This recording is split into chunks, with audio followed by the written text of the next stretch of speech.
Hello! Isang magandang hapon, mga kasari-sari ko dyan, mga kasuki-suki kong viewers na magaganda at mga gwapong kagaya ni Ate Tintin. Oh, huwag na kayong kumontra. Oh, kumusta kayong mga kasari? Ngayon, syempre masayang-masaya si Ate Tintin kasi i-share ko naman sa inyo gaya nga ng nauna kong vlog nung nakaraan. Di ba sabi ko sa inyo magwa 1 month challenge si Ate Tintin. Ano ba yung kaya kong ipunin, mga kasari, ha? So bago ako mag-umpisa, huwag nyo nang intindihin yung ingay na naririnig ninyo. Alam nyo naman dito sa amin, maraming patalastas. So ito na, mga kasari. Nung nakaraan, ipinakita ko sa inyo na sabi ko nga sa iba kong vlog, sana ma-encourage ko pa kayo na mag-ipon tayo, mag-impok tayo kahit maliit ang ating tindahan, yakang-yaka natin ito, mga kasari, ha? Na mag-ipon syempre. So ito na nga, 'di ba? So kung naalala ninyo, mga kasari, yung aking ipinakita nung nakaraan kong vlog, ito yung aking para sa bracelet. So sa December ko pa to bubuksan. Pero syempre dahil transparent, kitang-kita nyo na kung ano na ang itsura niya. So nung nakaraang ipinakita ko ito, parang 2 peraso lang yata ang laman nito, mga kasari. Pero ngayon ay February 5. So ganyan na yung itsura niya, mga kasari, ha? Pero masaya ako kasi nga kahit papano nagkakalaman-laman siya, mga kasari. Gaya ng sinabi ko nung nakaraang vlog ko, hindi naman sa pilitan, ha? Kung ma-extra lang ako, saka ko lang siya hinuhulog, mga kasari. So ganyan. So ang hinuhulog ko dito ay 20, 50, 100. So syempre hindi na tayo maka 1,000, hindi natin kaya yun, mabigat na yun masyado maghulog tayo 1,000. So, ganun lang, ha? O, di ba? Kayang-kaya natin, mga kasari, kahit na maliit ang ating tindahan. Tara na, sabayan nyo na sa Titintin habang February pa lang, o may ilang buwan pa para sama-sama tayong magbukas sa December, ha, mga kasari, ha? So, ganon. So, next, buksan na natin yung 1 month challenge ni Ate Tintin. Magkano ba ang aking nakayanang ihulog? Pero syempre bago ko buksan yun, mga kasari, o di ba patalastas na naman si Ate Tintin. Yung aking vlog sa inyo ay kailan ko ba yun i-vlog? Parang January 4 na ba yata yun? 5, mga kasari. So ngayon, February 5, so ibig sabihin na mahigit na siya 1 buwan. Pero kasi, nung nakaraan, di ba ipinakita ko nga sa inyo na doon ako sa kalendaryo nagtatala kung magkano yung hinuhulog ko kada araw. Pero dahil busy si Ate Tintin ninyo, nakalimutan ko na, hindi na ako nakasulat-sulat doon kung ilan na yung hinuhulog ko, basta ako hulog na lang ng hulog. So ngayon, hindi ko rin alam kung magkano inabot ng aking mga pinanghuhulog, mga kasari. May edad na si Ate Tintin ninyo, nakalimutan na magsulat. So ngayon, mga kasari, eto na. Nilagay ko sa baba, eto ang aking lagayan. Huwag nyo nang intindihin yung itsura na yan, kay packing tape yan, hindi ko na nilinisan.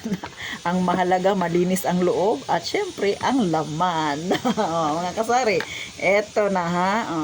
So ganyan na ang itsura ng aking nahulog, mga kasari. So bilangin natin kung magkano na.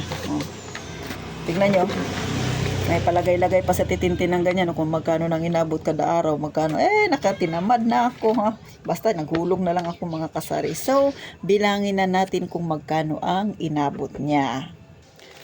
So inayos ko muna, mga kasari, kasi nga para malaman natin, kasi nagkalat na siya.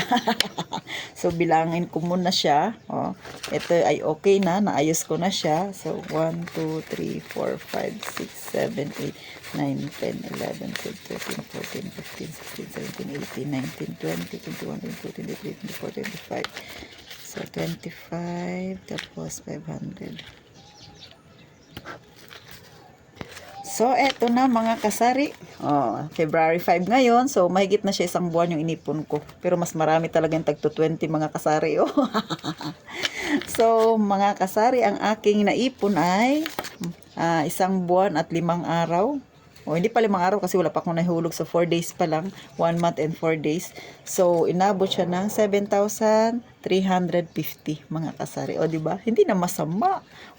Natatandaan niyo, mga kasari, last year sabi ko nga 10,000 lang yung aking target. Pero ngayon, mahigit 1 buwan, yung target ko noong nakaraan, umabot na siya ng 7,350. Di ba? Masaya, mga kasari. So masaya yung feeling ko, mga kasari. Sa totoo lang, maliit lang po yung aking tindahan. Kung kinaya ko, kayang-kaya mo rin mga kasari. Ano pang ginagawa mo? Huwag kang mangungutang. Mag-ipon ka, mag-alkansya ka, kayang-kaya mo yan mga kasari. Ox na ox, di ba? Oh. So ngayon, ano bang gagawin ko dito sa 7,000? Siyempre, dagdag natin ulit sa ating tindahan. Sa tindahan natin nagmula, sa tindahan din natin ibabalik yung ating inipon. O, di ba? Alam niyo mga kasari, hindi naman to kainggit-inggit kasi malit lang man to na halaga. O di ba, wala nga pa 10,000. Pero masaya sa titintin ninyo. Sabi ko nga, yung vlog ko ay hindi pa yaman-yaman kay hindi ako mayaman. O di ba? Pero real talk, parehas niyo ako ha. Maliit ang tindahan, o di ba mga kasari. Pero hindi mo nakala sa loob lang ng mahigit isang buwan. Isang buwan, bali 31 days ang January ngayon plus 4 days, so 35 days, so nakaipon ka na ng 7,000 plus. So, ibig sabihin, kung gugustuhin mo, makakaipon ka. Kung sabihin na natin na, kasi target ko talaga dati 5,000 lang. Hindi ko expected na aabutin ko yung 7,000 mahigit mga kasari. Pero proud ako sa sarili ko kasi yung target ko kasi yung alam kong yung totoo. Pero nalampasan ko, kaya masaya ako. So ngayon, idadagdag ko siya sa GCash ko na puhunan mga kasari. No? Syempre hindi natin gagalawin ito kasi pera pa rin ito ng tindahan natin. Dahil sa tindahan ito nagmula, dahil doon nanggaling ang ating pinang-alkansya mga kasari. O, diba? Wala kang iniisip na babayarin kung nangutang ka, 'di ba? Kung uutangin mo to, gaya nung nakaraang vlog ko, sabi ko nga sa inyo, yung 5,000 ay 70 pesos daw ang isang araw. Tapos 3 months mong babayarin, 'di ba? Babayaran. Wala akong iniisip, nag-alkansya lang ako. So, walang tinubo sa akin yung lending dahil hindi ako nangutang. So, ganun po mga kasari. Ulit, hindi ko to pinagmamayabang kasi hindi kayabang-yabang. Gusto ko lang ma-inspire yung mga kagaya kong may maliit din na tindahan. Lalo na yung laging nanonood sa akin dyan. Kilalang kilala nyo kung sino kayo na lagi kayo nakabang kay Titintin. Tara na, mag-alkansya na tayo. Tapos sa December, sama-sama nating buksan mga kasari ha.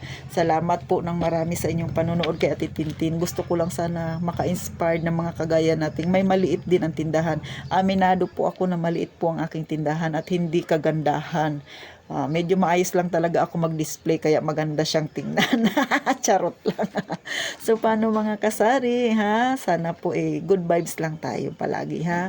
At dito na magtatapos ang aking syempre maikling vlog. Pero magcha-challenge ulit ako mga kasari. Syempre, mas gusto ko yung maikling challenge lang kasi nga 'di ba napupursige ako. So paano mga kasari? Palaging sinasabi ni Ate Tintin na lagi tayong mag-iingat palagi.